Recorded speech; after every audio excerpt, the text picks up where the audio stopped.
Sa pagpapatuloy ng 4th weekly task, For our second half of the show, we have Brett Manalo. He's quiet. He's shy. He's a reserved guy with a nice feed, nice clothes, and a nice life. But if you look into his heart, you can see a compassionate, an independent, and a creative guy. Nasa isip namin medyo madali. Parang sa akin din, sisiw na to. She may come off as strong and intimidating to most, and some might even say bubbly and makulit. But the Bianca de Vera you don't really see doesn't actually have it figured out in life. She is broken, shattered, and lost. Siya si Vince Jedrick Maristela. At kilala siya being isang tao na sarili lamang iniisip, pero ang totoo, siya ay taong maabilidad. ang task leader naman na si AZ mukhang kabado sa kanyang pagrampa. Si AZ ay lumaking malakas para protektahan ng kanyang ina. Si AZ ay pagod ng maging matapang na nangailangan din ng tulong. And it's time that she reveals what she really truly feels. Wow, partner, You know? look at that. Wow, partner. So she made a heart out of the sunflowers and of course the other fabrics that she used. Sobrang importante po na manalo po kami. Gusto din namin ipatunayan sa mga housemates, pwede kami maasahan as leaders. He's the opposite of his characters in teleseries. In real life, he's positive, always sees the good in every situation and in others. And you can see, partner, his cloak is very simple. Here we go, here we go. Wow! Sa mundong pantay at nagkakaisa, pakiramdam niya siya ay naiiba. Marami siyang kailangan patunayan dahil sa kasarian niya. Hindi lang siya isang bakla. Siya ay instrumento para pasayahin ang mga tao. Siya, si Eslir Ranolio. Lima lang po yung mali po na given po sa amin. Bakla laro, hindi pwedeng ganon. Yan si Emilio Daes. Mayabang yan, maangas yan. Hindi niya pinaghirapan ang mga bagay na kinuha niya. Pero ang totoo, siya ay mapagmahal, masayahin, at masipag. Marunong siyang makipagkapwa-tao.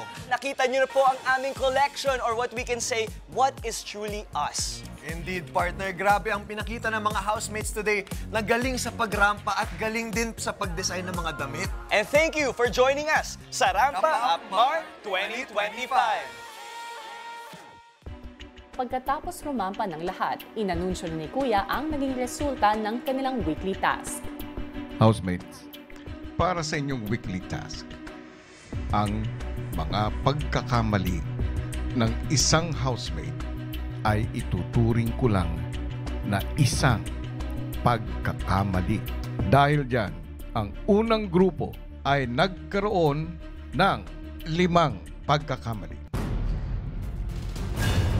Sa makatuwid, wala na dapat pagkakamaling nagawa ang ikalawang grupo.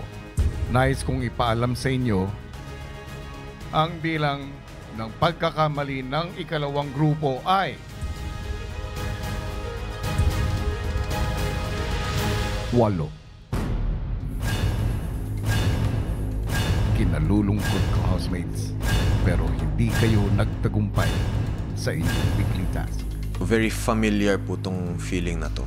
It's something that I didn't want to experience. Siyempre po at the end of the day, wala na tayong magagawa kasi tapos na din yung weekly task. Thank you so much.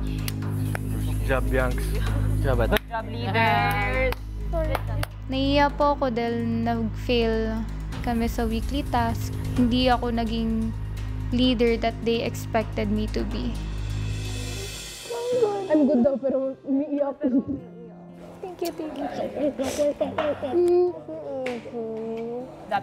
Hindi magbabago ang tingin namin sa'yo just because we didn't win. Tingin ko hindi ko masyado nabigay yung gusto kong mabigay. Kinontrol ko masyado yung sarili ko. Inuna ko yung iisipin ng iba. People pleaser po talaga ako. Sorry. Oh, I'm so sorry. Sorry. Naiiyak ako sa'yo.